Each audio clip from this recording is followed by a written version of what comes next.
Mari kita berdoa. Tuhan, melebihi apa yang mata kami lihat dan hati kami rasakan, kami tahu persis Kau hadir di tengah-tengah kami dimanapun kami mengikuti ibadah pada pagi menjelang siang ini. Biar hadirat-Mu dengan kuat melingkupi kami. Sebentar kami akan menerima pesan yang datang daripada Tuhan. Kami ingin menjauhkan diri dari semua distraction, dari semua notifikasi yang ada mungkin, dan memfokuskan mata jasmani, rohani, hati, dan pemikiran kami kepada firman-Mu yang sanggup mengubah pemikiran kami terus diubahkan menjadi semakin serupa dengan pemikiran Kristus. Hamba-Mu berdoa setiap kami menerima pesan yang begitu pribadi daripada Tuhan, Roh Kudus terjemahkan kata-kata hamba-Mu yang terbatas dengan tidak terbatas, sehingga setiap kami menerima persis seperti yang bagaimana Engkau ingin untuk kami terima. Bagimulah segala kemuliaan, bersabdalah kepada kami dalam nama Bapa, Anak, dan Roh Kudus, dalam nama Yesus yang percaya katakan, amin. Selamat pagi ibu-ibu semua, saya ingin melihat wajah-wajah luar biasanya. Saya ingin menyapa yang paling muda dulu nih, ada Bu Lani nih, saya lihat Bu Lani rajin banget, Bu Lani dari tadi saya lihat yang paling muda ya. Luar biasa Bu Lani semangatnya, saya mau jadi semangat seperti ibu kalau saya sudah lebih tua dari hari ini. Saya sapa dulu beberapa, ada Ibu Yona, Ibu Suri, Ibu Ana Irsyad, Bu Lisa, Liana, Bu Monik Permana, dan semua yang lain yang saya nggak sempat sebutkan satu-satu. Yang sudah buka kamera Tuhan berkati, yang nggak buka juga Tuhan berkati. Baik, terima kasih untuk Ibu Rus dan tim NDC Women untuk kesempatannya melayani Tuhan. Sekarang saya akan menyampaikan firman Tuhan. Saya akan membawakan dengan tema pembaharuan pemikiran, dan saya berikan judul firman Tuhan, A Renewal Process, atau proses pembaharuan. Saya akan mulai firman Tuhan ini. Banyak orang yang menginginkan perubahan, tapi lebih sedikit yang melakukan perubahan. Ya, saya ingin turun berat badan udah berpuluh-puluh tahun, ibu-ibu. Ya, tapi akhirnya karena pandemi ini baru berhasil akhirnya menurunkan 31 kilogram dari ukuran XXXL, sekarang ukurannya M. Lumayan lah ya. Seumur hidup saya nggak pernah, ibu-ibu, saya ukurannya M tuh ya. Kalau ke merek tertentu gitu ya, mau pesen, mau nyoba-coba baju tuh sampai sedih rasanya ya, nggak ada ukurannya. Nah, tapi kenapa perubahan lebih sedikit orang yang melakukan perubahan? Karena setiap kita, menurut saya, lebih senang yang namanya event, tapi kurang senang yang namanya proses. Ya, event itu relatif cepat, bisa diposting di Instagram dan media sosial, tapi proses itu relatif lama dan biasanya dihindari. Nah, terjadi perubahan adalah satu hal, ya. Tapi mempertahankan perubahan itu adalah hal yang lainnya. Nah, kadang kita mau perubahannya, tapi kita tidak terlalu suka dengan konsekuensi dari perubahan itu atau proses menuju perubahan itu. Stephen Covey memberikan sebuah kerangka yang membahas tentang proses perubahan pemikiran. Di slide berikutnya katakan demikian. Sow a thought, tabur sebuah pemikiran, ya, tuai sebuah tindakan. Tabur tindakan, tuai kebiasaan. Tabur kebiasaan, tuai karakter. Tabur karakter, tuai masa depan. Jadi pertanyaannya, kalau kita ingin menginginkan masa depan yang lebih baik, selalu dimulai dengan pemikiran. Kalau cara pikir kita salah, sulit untuk kita merenung kepada ujungnya masa depan yang kita inginkan. Ya, jadi kalau boleh saya berikan formulanya, slide berikutnya, yaitu pikiran, tindakan, kebiasaan, karakter, masa depan. Saya ulangi ya, mulai dari pikiran, lalu kita lakukan jadi tindakan, tindakan yang diulang-ulang namanya jadi habit, kebiasaan. Kebiasaan kita membentuk karakter kita. Karakter kita membawa kepada masa depan yang kita inginkan. Amsal 23 ayat 7 bilang ini, sebab seperti orang yang membuat perhitungan dalam dirinya sendiri, demikianlah ia. Amsal 23 ayat 7, sebab seperti orang yang membuat perhitungan dalam dirinya sendiri, demikianlah ia. Ya, sebagaimana seseorang mengukur dirinya, demikianlah ia. Kira-kira gitu kalau terjemahannya. Dan terjemahan bahasa Inggris menjelaskan lagi, sebagaimana seorang berpikir dalam hatinya, demikianlah jadinya dia. Pastor Greg Rochelle dari Amerika Serikat katakan demikian, our life is always moving in the direction of our strongest thoughts. Hidup kita selalu bergerak kepada arah pikiran-pikiran kita yang terkuat. Kalau pikiran kita isinya iri hati, amarah, dendam, benci, ya tidak heran hidup kita diseret ke arah itu. Tapi kalau pikiran kita adalah pikiran yang benar, pikiran yang jernih, ini yang bisa membawa kita kepada masa depan yang kita harapkan. Sebaliknya, kalau pikiran yang salah, pikiran negatif, pikiran yang beracun atau toksik, justru akan merusak kualitas hidup dan masa depan kita semua. Itu sebabnya surat Rasul Paulus kepada jemaat di Roma, pasal yang ke-12 ayat 1 dan 2 katakan demikian. Karena itu saudara-saudara, demi kemurahan Allah, aku menasihatkan kamu supaya kamu mempersembahkan tubuhmu sebagai persembahan yang hidup, yang kudus dan yang berkenan kepada Allah. Itulah ibadahmu yang sejati. Baca sama-sama, nggak perlu unmute, 3, 4. Janganlah kamu menjadi serupa dengan dunia ini, tetapi berubahlah oleh, apa Ibu-Ibu? Pembaharuan budimu, pembaharuan pikiran, akal budi, sehingga kamu dapat membedakan manakah kehendak Allah, apa yang baik, yang berkenan kepada Allah, dan apa yang sempurna. Terjemahan bahasa Inggrisnya, stop imitating the ideals and opinions of the culture around you. Ya, berhentilah untuk mengimitasi ide-ide dan pendapat-pendapat dari budaya di sekeliling kamu. Tapi jadilah diubahkan di dalam oleh Roh Kudus lewat reformasi total dari cara berpikir kita. Ini akan menguatkan kita untuk mengetahui kehendak Allah. As you live a beautiful life, hidup yang indah, hidup yang menyenangkan dan sempurna di mata Tuhan.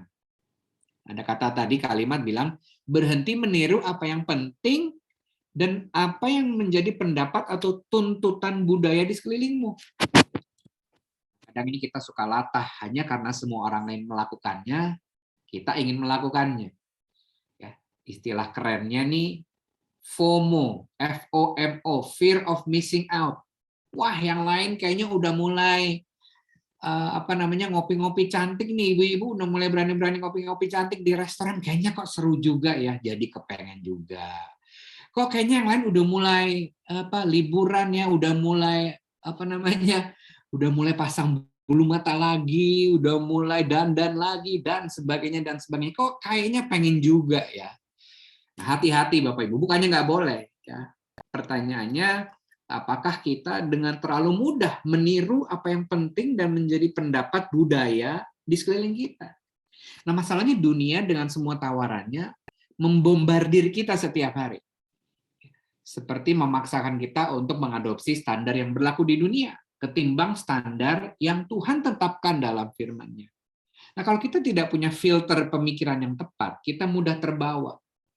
Tanpa sadar ini menjadi kebiasaan kita.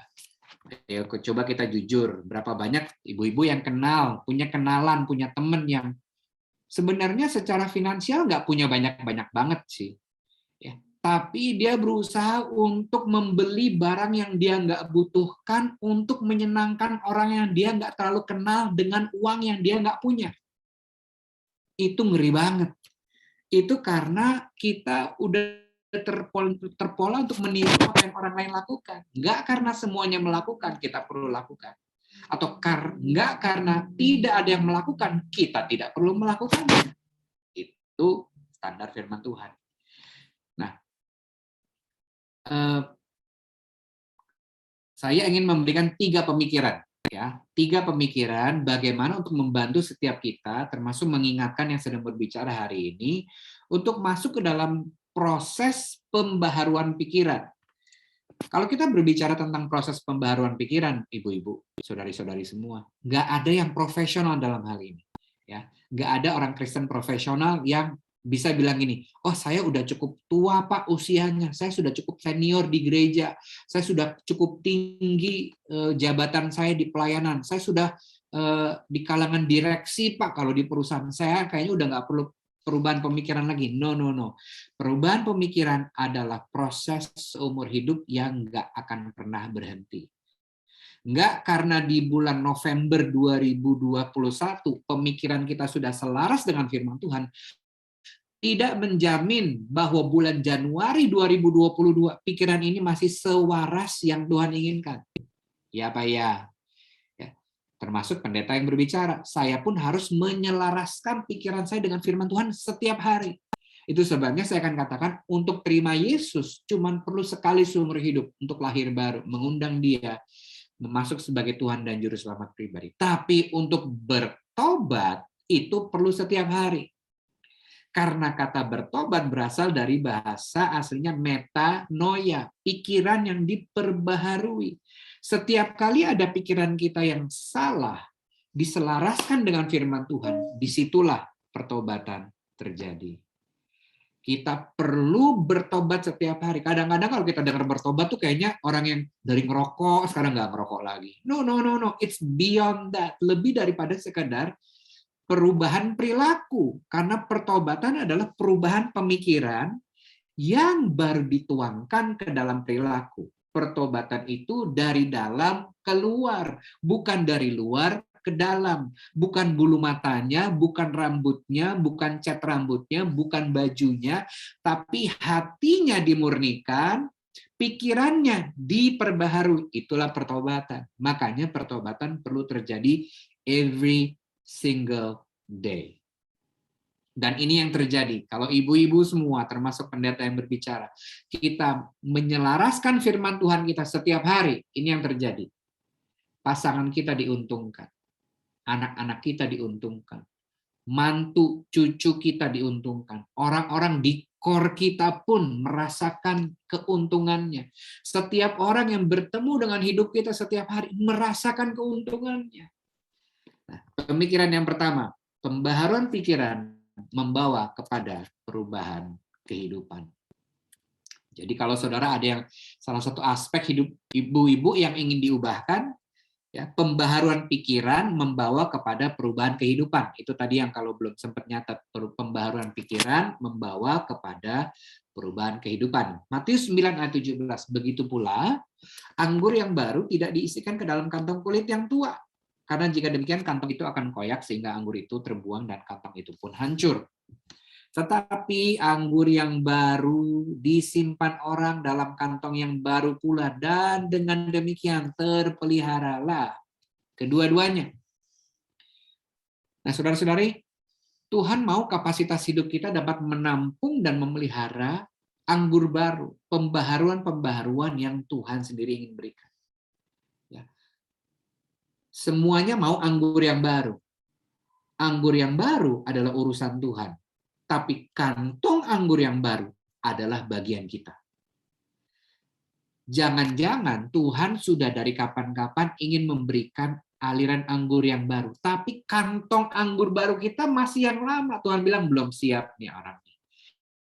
Nanti kalau aku kasih berkat, dia norak lagi. Jadi OKB lagi. Nanti kalau aku kasih bahwa dia naik dalam pelayanan, aku kasih karunia rohani tertentu, dia norak lagi. Dia pakai posisinya untuk intimidasi orang lain. Karena kapasitas hatinya masih dilihat sama Tuhan. Cara pikirnya dilihat sama Tuhan. Lebih mudah untuk mengeluarkan bangsa Israel dari tanah Mesir daripada mengeluarkan pola pikir Mesir dari bangsa Israel.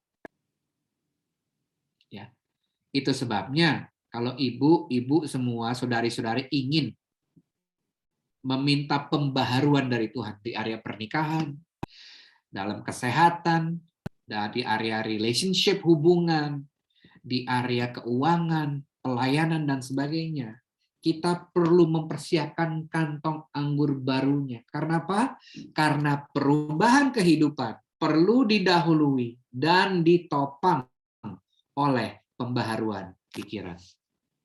Bukan perubahan kehidupannya dulu yang terjadi, tapi pembaharuan pikirannya dulu yang terjadi. Saya ulangi, perubahan kehidupan perlu didahului dan ditopang oleh pembaharuan pikiran. Roma 12 ayat 2 katakan, janganlah kamu menjadi serupa dengan dunia ini, tetapi berubahlah oleh pembaharuan budimu. Tadi dikatakan demikian. Sehingga kamu dapat membedakan manakah kehendak Allah. Ya, perhatikan ini, kehendak Allah sifatnya progresif, baik, berkenan, sempurna. Apa yang sekedar baik di tahun 2021, Tuhan bilang gini, ayo ibu-ibu coba naikin kadarnya menjadi nggak sekedar baik, tapi mulai berkenan. Tuhan tantang lagi, nggak cuma berkenan, sempurna. Ya, seperti tadi saya katakan tadi, kata bertobat dari bahasa aslinya itu metanoia, perubahan pikiran, ya meta dan nggak heran bahasa Inggris bertobat itu repent. Re artinya lagi atau kembali, pent artinya atas atau tinggi. Dari kata pen inilah kita dapatkan penthouse. Penthouse biasanya ada di paling atas. Waktu terjadi pertobatan, hidup kita itu maka akan Tuhan bawa naik. Makanya kalau Bapak Ibu berdoa gini, Tuhan bawa aku naik dan tidak pernah turun. Tuhan tanya balik, pemikiranmu yang mana yang kamu perlu ubah supaya aku bisa bawa kamu terus naik dan tidak turun. Itu bukan sekedar doa yang langsung jadi. Tuhan tanya balik, oke, saya ingin bawa saudara semua untuk naik. Apakah Tuhan tanya balik, apakah engkau bersedia untuk memperbaharui, membenahi cara pikirmu yang masih salah? Susah Tuhan bawa naik, tapi kita masih cemburuan sama milik orang. Masih kepengen sama apa yang orang lain pengen. Susah Tuhan bawa naik kalau isi hati dan pemikiran kita masih dendam, benci, masih hitung-hitungan kalau mau mengampuni. Saya mau mengampuni dia Pak, asal dia berubah dulu dan sebagainya. Ulangan 28 bilang gini, Tuhan akan mengangkat engkau menjadi kepala dan bukan menjadi ekor. Engkau akan tetap naik dan bukan turun apabila engkau mendengarkan perintah Tuhan Allahmu. Yang kusampaikan pada hari ini kau lakukan dengan setia. Dan apabila engkau tidak menyimpang ke kanan atau ke kiri dari segala perintah yang kuberitakan kepadamu hari ini. Dengan mengikuti Allah lain dan dengan beribadah kepadanya. Itulah sebabnya Bapak Ibu, Tuhan ingin melihat kita melihat segala sesuatu dari jalan dan rencana Tuhan yang jauh lebih tinggi. Seperti langit dan bumi, seperti itu tingginya jalan dan rancangan Tuhan dari jalan dan rancangan kita. Begitu jauhnya bedanya. Dan menariknya adalah, kalau kita ada di tempat yang lebih tinggi, katakan di pegunungan, segala sesuatu terlihat dengan lebih indah. Benar nggak? Waktu kita ada di tempat yang lebih tinggi, mobil yang kalau kita lihat di depan mata gede banget, waktu kita dilihat dari gunung, mobilnya kecil ternyata. Begitulah kira-kira kalau kita lihat masalah. Waktu terjadi pertobatan, Tuhan bawa kita ke tempat yang lebih tinggi, kita melihat masalah dengan perspektif yang berbeda. Ya. Pertanyaan refleksi untuk membantu kita semua. Ada 2 pertanyaan. Yang pertama, satu perubahan hidup apa yang paling saya harapkan selama ini? Di area kerohanian, di area emosional, di area hubungan, keuangan, atau fisik. Seperti saya, mau turun berat badan misalnya. Pertanyaan kedua, apakah cara pikir saya saat ini membawa saya mendekat kepada perubahan itu? Kalau ditahan dulu. Ya. Jadi pertanyaan pertama, satu aja. Nggak usah banyak maunya, satu aja dulu. Satu, yang paling ibu-ibu mau tuh di area mana sih? Yang kedua, apakah cara pikir saya saat ini membawa saya mendekat kepada perubahan itu atau enggak? Kalau jawabannya iya enggak ya, udah hampir pasti ada yang perlu diubah. Ya. Pemikiran yang kedua, saya harap semua masih bangun. Firman Tuhan berkuasa memperbaharui pikiran. Apa yang berkuasa ibu-ibu? Firman Tuhan, bukan kata netizen plus 62. Bukan kata orang lain, ya. Tuh poin yang kedua. Firman Tuhan berkuasa memperbaharui pikiran. Slide-nya kecepatan sepertinya udah masuk ketiga. Riset mengatakan perlu 21 hari untuk membangun sebuah pemikiran baru di otak manusia. 21 hari. Untuk membuat pemikiran itu menjadi kebiasaan, butuh 63 hari. Jadi 3 kali siklus 21 hari dibangun di otak, lalu baru menjadi kebiasaan, butuh 63 hari.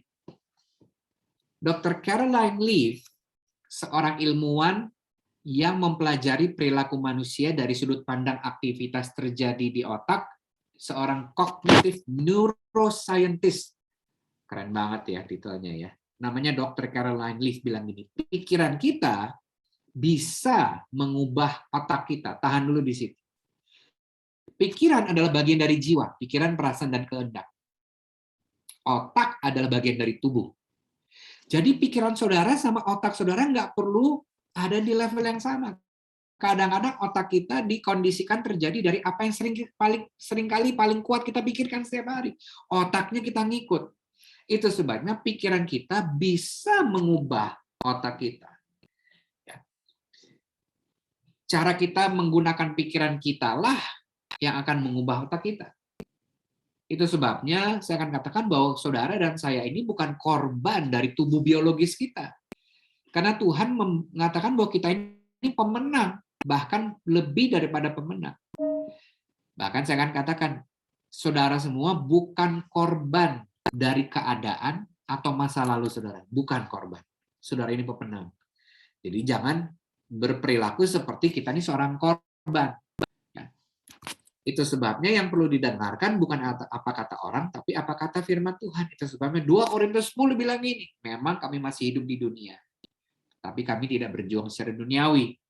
Karena senjata kami dalam perjuangan bukanlah senjata duniawi, melainkan senjata yang diperlengkapi dengan kuasa Allah. Yang sanggup merubuhkan benteng-benteng. Benteng-benteng apa? Benteng-benteng pemikiran. Ya. Tahukah? Taunya ini benteng-benteng pemikiran dari mana? Baca dulu lanjut. Kami mematahkan setiap siasat orang dan merubuhkan setiap kubu yang dibangun oleh keangkuhan manusia untuk menentang pengenalan akan Allah. Ini kuncinya. Kami menawan segala pikiran dan menaklukkannya kepada Kristus. Jadi pikiran kita itu seperti benteng. Satu pemikiran dibangun lagi, lama-lama jadi kuat dan sulit untuk diruntuhkan. Tapi kabar baiknya adalah Tuhan memberikan kepada kita kuasa untuk menawan dan merubuhkan dan menaklukkan pemikiran yang salah kepada pemikiran Kristus. Artinya apa? Tuhan yang memampukan kita dalam proses memperbaharui pikiran kita, bukan dengan kekuatan sendiri. Saudara nggak bisa bilang ini, aku nggak mau marah, aku nggak mau benci, aku nggak mau, no. Akan ada batasnya kalau kita pakai kekuatan kita. Makanya andalkan firman Tuhan. Ayat yang sama dari terjemahan sederhana Indonesia katakan demikian. Kami berjuang bukan secara duniawi, walaupun kami masih hidup di dunia ini. Karena senjata yang kami pakai bukan senjata duniawi, tapi senjata rohani. Keampuhan senjata kami berasal dari siapa? Allah. Karena itulah, baca sama-sama, kami bisa menghancurkan segala macam perlawanan dan serangan musuh, yaitu iblis. Jadi bisa nggak, kalau saya tanya ibu-ibu, melawan pemikiran yang salah? Bisa nggak? Bisa. Karena kita semua tidak memakai kekuatan kita. Karena Tuhan memberikan senjata rohani. Efesus 6 bilang ini. Senjata apa saja yang dikasih Tuhan buat kita? Sebab itu ambillah seluruh perlengkapan senjata Allah supaya kamu dapat mengadakan perlawanan pada hari yang jahat itu dan tetap berdiri sesudah kamu menyelesaikan segala sesuatu. Jadi berdirilah tegap, berikat pinggangkan kebenaran, berbaju sirahkan keadilan, kakimu berkasutkan kerelaan untuk memberitakan Injil damai sejahtera. Ayat 16. Dalam segala keadaan pergunakanlah perisai iman. Slide-nya boleh dikeluarkan. Sebab dengan perisai itu kamu akan dapat memadamkan semua panah api dari si jahat. Dan terimalah ketopong keselamatan yang terakhir dan pedang roh, yaitu firman Allah. Kalau saudara perhatikan, ikat pinggang, baju, kasut, Kaset itu kayak sendal gitu ya, kayak sepatu gitu. Perisai, ketopong, itu semua sifatnya menahan. Tapi satu-satunya senjata rohani yang sifatnya menyerang, pedang. Jadi, waktu kita menggunakan firman Tuhan, nggak bisa kita cuma bertahan. Kita harus memakai pedang roh itu yang adalah firman Tuhan untuk menyerang perkataan-perkataan sumbang kepada kehidupan kita. Gimana caranya? Saya senang saudara bertanya. Gimana cara menyerangnya? Saya kasih ada 4. Boleh dikeluarkan slide-nya. Bagaimana kita merubuhkan benteng-benteng menawan pikiran dan menaklukkannya kepada Kristus. RMSA. Rumah makan selalu asik. Roh Kudus mau selalu RMSA pokoknya. Read the word yang pertama, baca. Ya. Luangkan waktu lebih banyak untuk baca firman, jangan baca status orang. Yang kedua, hafalkan. Renungkan firman Tuhan. Yang direnungkan kata Tuhan tentang saudara, bukan kata suami saudara tentang saudara, terutama perkataan yang nggak baik. Apalagi kata ibu mertua saudara tentang saudara. Yang ketiga, perkatakan firman Tuhan. Iman timbul dari pendengaran dan pendengaran akan firman Tuhan. Itu sebabnya telinga saudara harus dengar firman lebih banyak daripada apa kata orang. Yang terakhir, lakukan firman Tuhan. Itulah cara kita menyerang untuk menaklukkan pemikiran-pemikiran yang mencoba menentang akan pemikiran akan Allah. Read the word, memorize, meditate on the word, speak the word. Yang terakhir, act on the word. Yang terakhir, ketiga, yang tidur boleh bangun. Tuhan memakai orang lain dalam memperbaharui pikiran. Ya. Tuhan memakai orang lain dalam memperbaharui pikiran. Nah, ini 3 poinnya nih. Kalau mau di screen capture boleh tuh. Kalau mau di foto juga boleh kalau yang malas nyatet. Yang pertama tadi, pembaharuan pikiran mendahului perubahan kehidupan. Ya, yang kedua, firman Tuhan berkuasa memperbaharui pikiran. Jangan pakai kekuatan sendiri, jangan jangan renungkan kata orang. Yang terakhir, Tuhan pakai orang lain dalam memperbaharui pikiran. Maksudnya gimana, Pak? Saya senang ibu-ibu semua bertanya. Nah, Roma 12 ayat 3 sampai 5 katakan, berdasarkan kasih karunia yang dianugerahkan kepadaku, aku berkata kepada setiap orang di antara kamu, janganlah kamu memikirkan hal-hal yang lebih tinggi. Roma 12 ayat 3 sampai 5. Janganlah kamu memikirkan hal-hal yang lebih tinggi daripada yang patut kamu pikirkan. Tetapi hendaklah kamu berpikir begitu rupa sehingga kamu menguasai diri menurut ukuran iman yang dikaruniakan Allah kepada kamu masing-masing. Sebab sama seperti pada satu tubuh kita mempunyai banyak anggota, ayat 4, tetapi tidak semua anggota itu mempunyai tugas yang sama. Ayat kelima, demikian juga kita, walaupun banyak, adalah satu tubuh di dalam Kristus, tetapi kita masing-masing adalah anggota seorang terhadap yang lain. Perhatikan tadi di ayat ketiga Tuhan bilang jangan katakan hal-hal yang lebih tinggi. Hal-hal yang lebih tinggi daripada yang sepatutnya kita katakan. Nah, Tuhan mengerti bahwa dalam proses pembaruan pikiran, kita cenderung menjadi orang yang merasa paling benar. Akhirnya membawa kepada sikap self-righteous, merasa benar sendiri. Sikap yang dimiliki oleh ahli Taurat dan orang-orang Farisi, merasa lebih bijak, merasa lebih benar daripada yang lain. Hati-hati, saudara-saudari semua. Nah, cara untuk menangkal sikap ini adalah untuk mengerti bahwa kita ini anggota satu terhadap yang lain. Artinya, saya butuh orang lain untuk menantang pola pikir saya yang salah. Orang lain juga butuh saya untuk mencermati pikiran-pikiran mana yang tidak selaras dengan firman Tuhan. Nah, bagaimana caranya? Matius 28 ayat 18-20. Tuhan kasih caranya, yaitu amanat agung. Yesus mendekati mereka dan berkata, kepadaku telah diberikan segala kuasa di surga dan di bumi. Karena itu pergilah Jadikanlah semua bangsa muridku dan baptislah mereka dalam nama Bapa, Anak, dan Roh Kudus. Ajarlah mereka melakukan segala sesuatu yang telah kuperintahkan kepadamu. Dan ketahuilah, aku menyertai kamu senantiasa sampai kepada akhir zaman. Nah, saudari, ibu-ibu, di mata Tuhan setiap orang percaya itu perlu dimuridkan, ya, dan juga ikut memuridkan orang lain. Itulah pengejawantahan atau manifestasi daripada yang tadi Roma 12 katakan, kita adalah ini anggota seorang terhadap yang lain. Kalau ibu-ibu perhatikan tadi ayat 1 dan 2-nya bagaimana kita harus berubah pemikirannya. Ayat ke-4 dan 5-nya bilang kita ini anggota satu terhadap yang lain.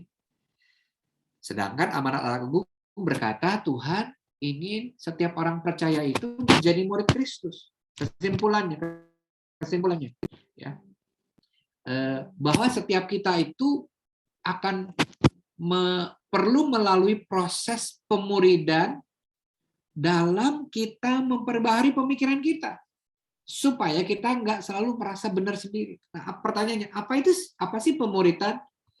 Discipleship is relationship. Pemuridan itu hubungan. Pemuridan itu bukan sekedar hadir di pertemuan konsel, pertemuan core. Pemuridan itu bahkan juga terjadi setelah pertemuan konsel atau core itu selesai. Bahkan sejujurnya seringkali pemuridan itu lebih banyak terjadi di antara pertemuan core ketimbang di dalam pertemuan core.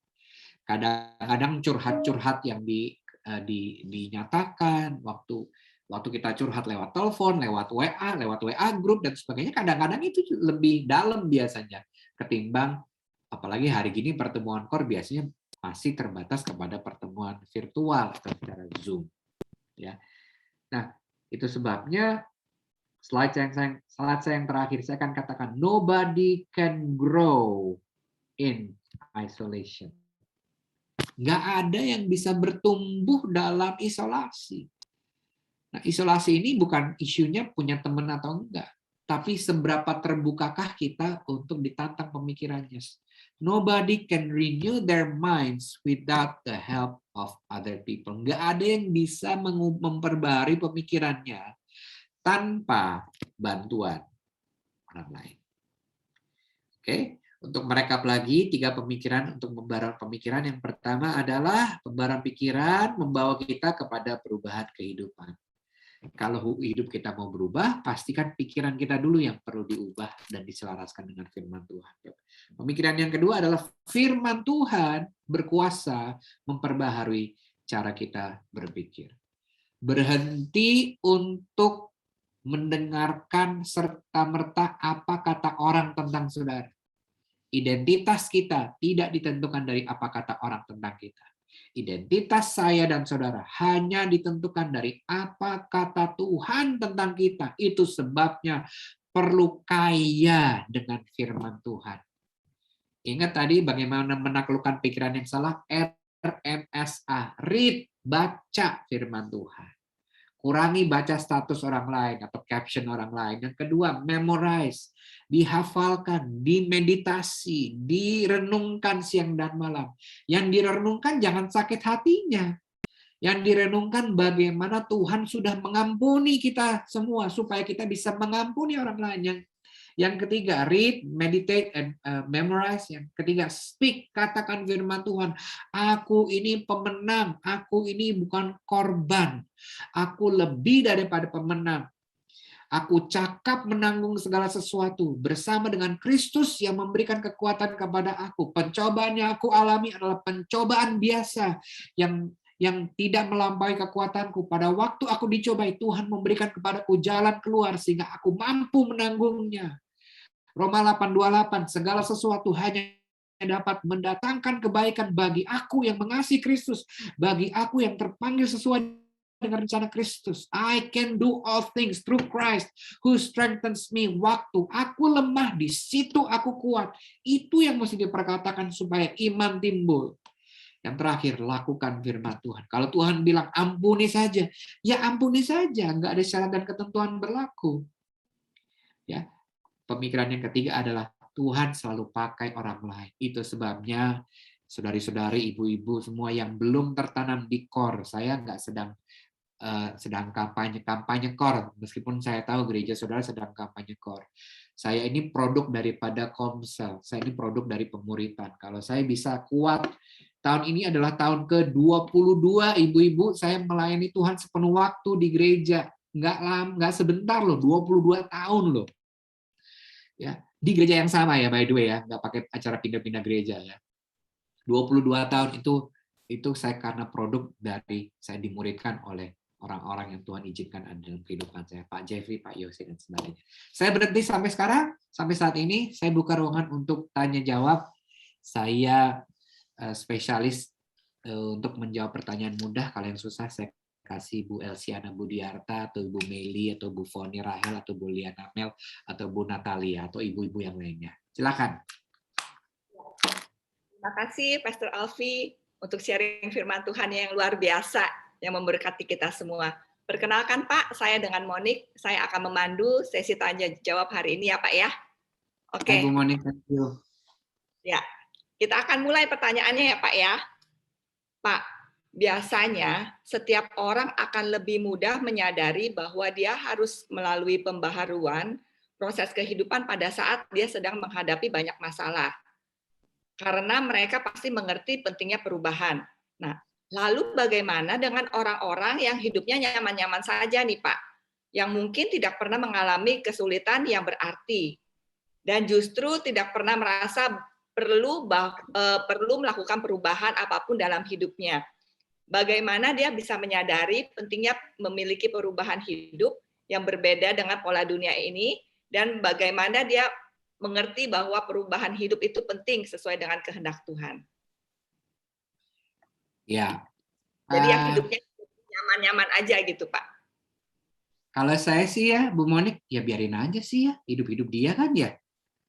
Saya bertanggung jawab atas perubahan hidup saya.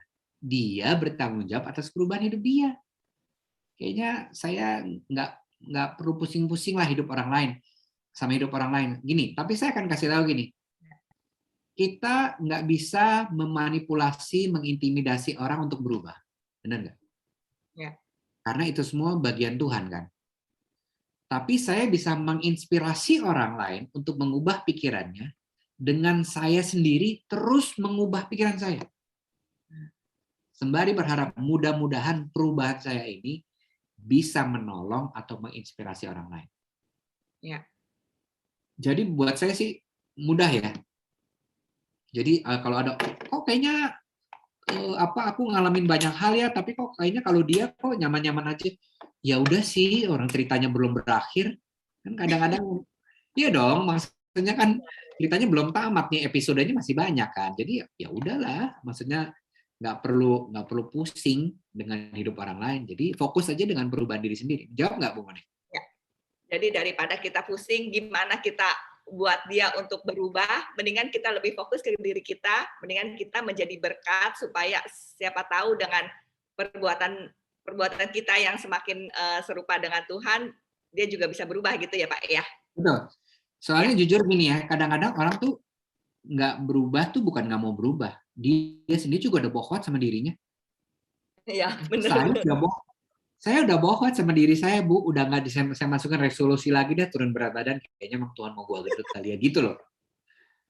Sampai datang pandemi, nggak ada alasan lagi untuk nggak olahraga. Ya, tapi kan ya Tuhan punya caranya masing-masing ya untuk berurusan dengan setiap pola pikir kita yang salah. Masalahnya kita mau bayar harganya mahal atau mau bayar harganya lebih murah dengan nggak perlu sampai jatuh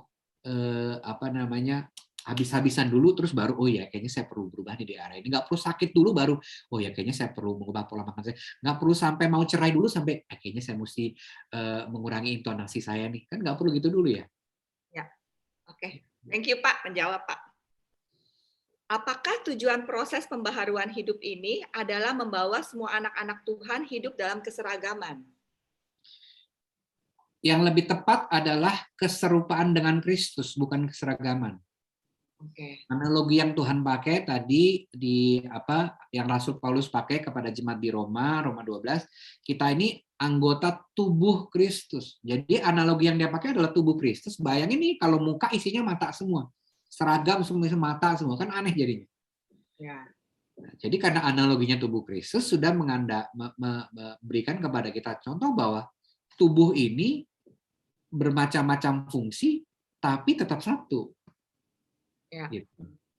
Makanya menurut saya hanya orang dewasa yang bisa setuju untuk tidak setuju. Setuju untuk tidak setuju. Karena kesatuan itu bukan keseragaman. Ya. Tapi kesatuan itu atau kerukunan adalah kemampuan untuk mencoba mengerti pandangan orang lain meskipun tidak sepaham dengan pandangan kita. Ya.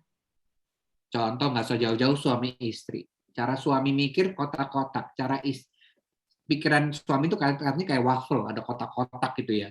Tapi kalau istri itu kayak spaghetti, jelimet semuanya nempel-nempel gitu.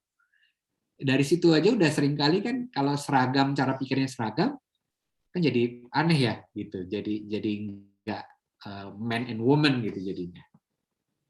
Jadi fokusnya serupa dengan gambaran Kristus ya Pak ya. Fokusnya kepada perubahan pemikiran itu tujuannya membawa kita menjadi semakin serupa seperti Kristus. Oke. Waktu orang lain melihat perubahan kita dan perubahan hidup kita, mereka memuliakan nama Bapa di surga. Itu kan yang firman Tuhan katakan. Ya. Oke Pak. Selanjutnya, apakah perlakuan yang setiap hari kita terima mempengaruhi karakter seseorang?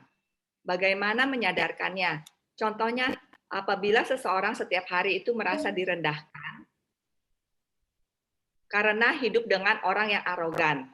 Tanpa sadar, dia juga berlaku arogan terhadap orang lain. Jadi apakah yang dia terima itu secara tidak sadar? Ya. Oke. Jawabannya mungkin saja. Tapi kalau saya jadi ada dalam posisi orang tersebut, saya akan ingat di Amsal 4:23. Jagalah hatimu dengan segala kewaspadaannya, dari situ terpancar kehidupan. Artinya apa? Orang lain boleh merendahkan saya. By the way, sampai sekarang masih ada kok yang merendahkan saya. Jangan sedih ya, Bapak Ibu. Sebagai pendeta pun direndahkan, gitu ya. Bahkan beberapa minggu lalu, 2 minggu lalu, saya baru direndahkan oleh pemimpin saya sendiri. Saya bilang, saya nggak apa-apa, saya terima kalau kamu nggak setuju dengan saya dan kamu bilang cara pikir saya salah. Nggak apa-apa, gitu ya.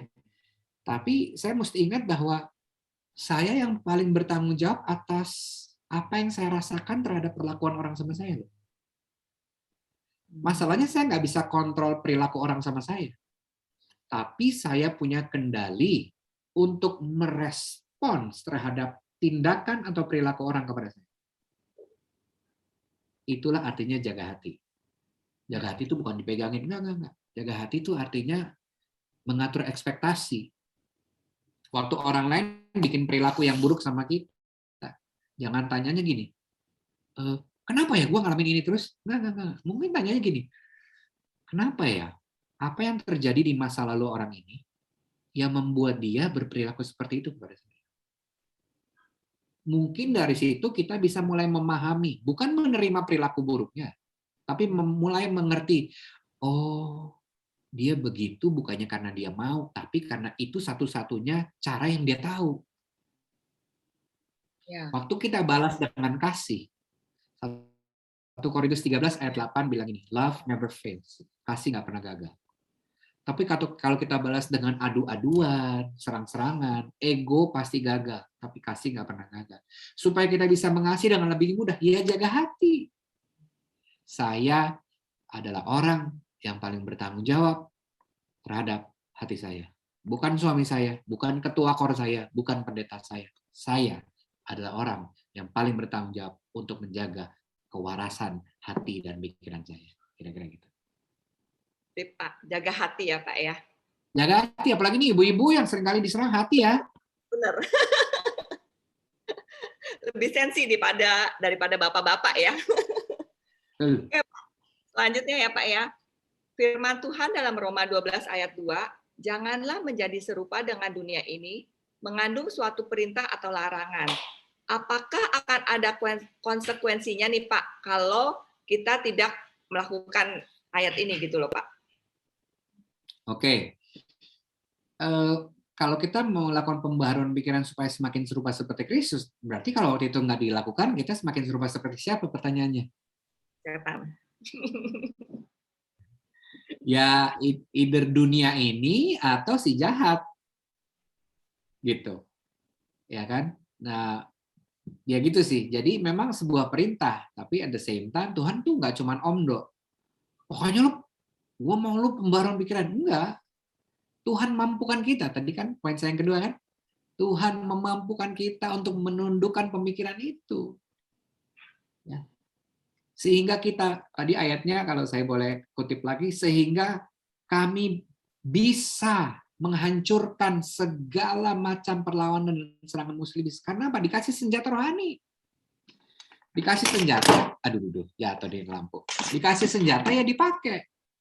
Misalnya katakan ini ada sisir anak saya ya. Misalnya ini pedang roh. Pedang rohnya ya dipakai gitu. Jangan dikasih pedang roh ya ditaruh aja di situ. Ada sih pedangnya, firman Tuhan, tapi nggak dipakai. Alkitabnya nggak dibaca. Alkitab pernikahannya udah buat ganjal pintu, ya. Dibaca lagi. Aplikasi yang harus paling sering dibuka di gadget atau di gawai kita namanya Bible, bukan Facebook, bukan Instagram, bukan WhatsApp gitu, tapi Bible gitu. Pakai. Ini dipakai untuk menyerang. Ini kenapa Tuhan bilang, makanya Tuhan nggak cuma omdo tadi saya bilang. Ya, kalau Tuhan bilang kita harus membaharui pikiran, dikasih senjatanya. Itulah hebatnya Tuhan kita. Iya. Biasa ya. Oke. Thank you, Pak. Ada lagi nih, Pak. Pak, bagaimana cara menolong orang untuk memperbaharui pikirannya yang salah, tetapi sudah dia anggap benar? Karena saya punya teman yang suaminya sudah lama sakit, dan dia merasa udah nggak sanggup merawatnya, dan suaminya dia tinggalkan. Malah sekarang dia hidup dengan cowok lain, dengan CLBK-nya, ya padahal cowok itu sudah punya istri. Sedangkan teman saya ini dulu sangat rajin pelayanan dan sangat mengerti firman Tuhan. Dia menganggap semua ini benar karena dia sudah tidak sanggup lagi untuk merawat si suami seperti itu seumur hidup. Dan dia berhak untuk bahagia. Gimana menurut Bapak? Yang pertama, nggak semua tuh di atas namakan kebahagiaan ya ibu-ibu. I deserve to be happy. Itu kayak Amerika banget ya. I deserve to be happy. No. You don't deserve to be happy. You deserve to be peaceful. Karena kalau happiness itu tergantung. Ya, sangat tergantung keadaan. Tapi kalau peace, makanya Tuhan janjikan gini, I will give you the peace that is beyond all understanding. Damai sejahtera Tuhan yang melampaui segala akal akan menguasai hati dan pikiranmu di dalam Kristus. Ya. Tapi kalau udah dikasih tahu, jangan cuma cari kebahagiaan. Ya udahlah, kalau saya sih kasusnya udah gitu, saya sih nggak mau pusing ya. Tuhan, ini anakmu, this is your daughter. Aku sudah melakukan bagianku, aku sudah tabur firman, aku sudah tabur perhatian, aku sudah tabur teguran, aku kembalikan kepada pemilik utamanya. Tahu persis kalau engkau yang berurusan dengan cara yang engkau saja bisa lakukan, ini akan lebih dahsyat. Tapi aku nggak akan pernah berhenti untuk berdoa, membawa dia ke hadapan tahta kasih karunia Tuhan. Saya akan lakukan itu. Ya. Jadi lebih kita berdoa ya. Iya, doa, tabur dengan kasih. Saya ingat dengan Martin Luther King bilang gini, bagian Roh Kudus menginsyafkan, bagian Tuhan menghakimi, bagian saya mengasihi. Ya. Jangan ambil bagiannya Roh Kudus sama bagiannya Tuhan. Bagian saya menginsafkan dan menghakimi. Jangan. Benar. Kita frustasi sendiri. Ya. Jadi kasihi saja, udahlah. Mengasihi dan selalu berdoa untuk dia ya Pak ya. Terus mengasihi, terus berdoa, terus kalau Roh Kudus ingetin, telepon dia. Nggak usah tanya, lu masih sama CLBK lu, nggak usah nanya-nanya itu, nggak usah. Tanya aja, gue keingetan lu nih barusan, mau didoain apa? Ya. Udah itu aja. Tuh. Ya, thank you Pak. Pertanyaan terakhir ya Pak ya. Siap. Dalam berinvestasi yang lagi ngetren nih saat ini. Ini saya tunggu-tunggu pertanyaannya nih.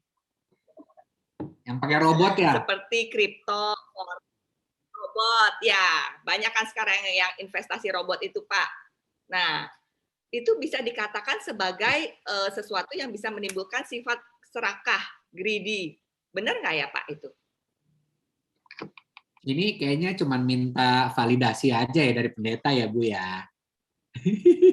Supaya nggak merasa Cinta akan uang adalah akar dari segala kejahatan. Ya, berkat Tuhanlah yang menjadikan orang kaya, jerih payah tidak menambahkannya. Ya. Saya sih lebih senang apa ya? Ya baliknya gitu tadi ya. Mau belajar dari kesalahan orang atau mau belajar dari kesalahan sendiri. Biasanya lebih murah kalau belajar dari kesalahan orang. Tapi biasanya when it comes to money, orang tuh susah dibilangin. Ini duit-duit gue, lu rempong amat sih, Vi. Duit-duit gue juga nggak pakai duit lu sama keluarga lu. Ya iya sih. Ya udahlah. Kalau udah kasih tahu, udah serahin lagi sama Tuhan. Jangan bakar jembatannya. Suatu waktu nanti kalau misalnya dia rugi, dia apa, dia masih tahu, oh masih bisa hubungi Bu Hanako nih, masih bisa hubungi Bu Gitaria Yuliana nih. Ya udah. Jadi jangan bakar jembatannya, udahlah. Gitu. Saya juga gitu berkali-kali ditanya, sini gimana? Udah deh, duit-duit dia juga deh. Mau tunggu rugi dulu atau belajar dari kerugian orang? Silahkan, monggo. Masalahnya sekarang nih, apa ya, atas nama apa ya Bu ya? Kadang-kadang atas nama bosen, atau lagi income-nya lagi turun, boleh dong gue puterin uang dikit kan nih pandemi nih 10 bulan ini gue omsetnya turun. Ya boleh sih. Cuman kalau nanyanya boleh nggak boleh kan itu kan kayak anak kecil ya. 1 Dan Korintus hasilnya kan 10 sekali ya Pak ya. lebih dari menggiurkan. Lebih dari menggiurkan. Makanya ini ya, menariknya gini, firman Tuhan satu-satunya Tuhan menyandingkan dirinya itu dengan Mamon. Bukan dengan iblis. Pilihlah kepada siapa kamu ingin mengabdi kan? Tuhan atau Mamon. Kalau dibandingin itu kan artinya kayak setara kan? Makanya Tuhan bilang hati-hati. Cinta akan uang, akar segala kejahatan. Susah untuk cinta akan Tuhan kalau kita cinta akan uang, kira-kira gitu kalau di parafrase ayatnya. Ya. Tapi ya biarin deh masing-masing berproses sendiri ya. Kita nih yang udah lebih atau at least mau jadi pelaku kebenaran. Ini gembala sidang saya baru aja beberapa hari lalu ngomong sama saya. Tentang ini juga. Ya, dia cuma mengingatkan jangan sampai ya leader-leader kita terlibat sama yang gitu-gituan. Siap, Pastor Jeffrey. Saya akan lakukan untuk membantu mereka untuk jangan sampai seperti itu. Ya. If it is too good to be true, then it is too good to be true. Kalau skema mendapatkan uangnya itu terlalu menggiurkan, jangan-jangan ini memang nggak benar itu. Coba kalau orang lagi taruh duit kalah, mau nyoba lagi kan? Taruh duit dapat gain, wah jangan-jangan saya bisa dapat lebih besar, dimasukin lagi, serba salah. Disinilah di mana buah roh yang namanya penguasaan diri diperlukan. Ya. Rasul Paulus bilang ini, dalam segala keadaan saya belajar untuk berkata cukup. Kaya itu bukan tentang duit, kaya itu tentang hati. Ada orang yang sangat miskin, yang dia punya cuma uang. Tapi ada orang yang begitu kaya, karena tidak terlepas dari berapa jumlah nominal di rekening banknya. Hidup dia memperkaya banyak orang. Itu yang perlu kita miliki. Luar biasa Pak, menjawab sekali pertanyaannya. Kami atas Siap. nama pengurus mengucapkan terima kasih atas pelayanan Bapak hari ini. Tuhan Yesus selalu memberkati pelayanan Bapak dimanapun Bapak berada. Thank you. Thank you, Pak. Pastor Rufi, wow, kaget banget ngelihatnya sekarang Embo. Wow, mantap. Berhasil, kongres, Pastor. Pas ngelihat sudah kecil sekali. Thank you banget untuk waktu pelayanannya hari ini di Zoom NDC Women. Kami sungguh diberkati dan banyak hal-hal yang boleh kami angkat semuanya ini. Wanita, tema ini kami angkat karena kami melihat kondisinya saat ini sudah boleh kata tanda kutip membaik daripada yang lalu-lalu. Ketika membaik pasti banyak sesuatu yang menggiurkan. Ketika membaik banyak tawaran dari sana-sini. Sebab itu kita perlu ada pembaharuan dalam pikiran supaya kita bisa menetapkan jalan hidup kita, supaya kita tahu yang mana yang harus dilakukan, yang mana tidak. Ya, saya harap dengan sharing hari ini cukup membuat kita